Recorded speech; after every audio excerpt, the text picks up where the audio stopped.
हालत बिगाड़े बजाते हारमोनिया चले साइड बजाते हारमोनिया क्या आई पकड़ लगा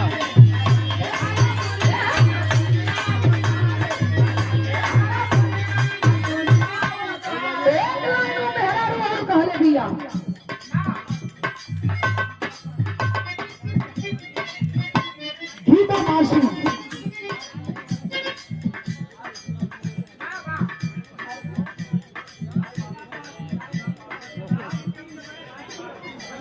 और ये गीता मासी भाग 3 मेहरिया बिहार से जिला पार्षद 100 रुपया पुरस्कार बहुत बहुत आपके प्राण से भैया लोगों के प्राण बा एक लाइन और कहे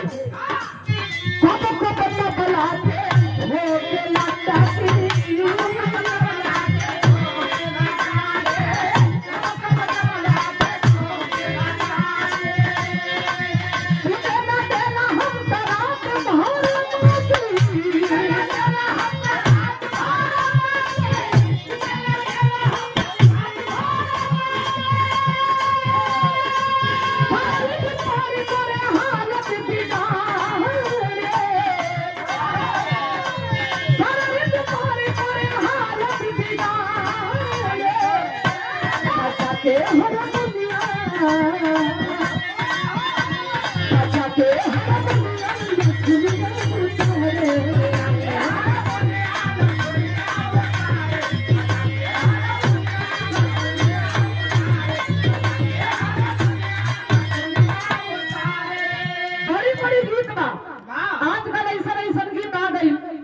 कि गावल तो बड़ी दूर बात बात है में शर्म आवत बा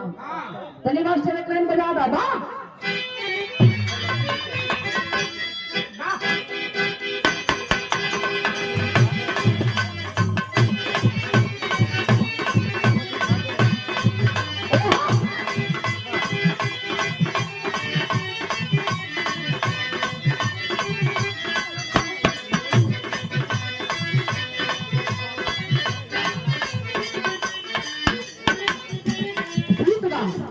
कितना आप मिल गई बा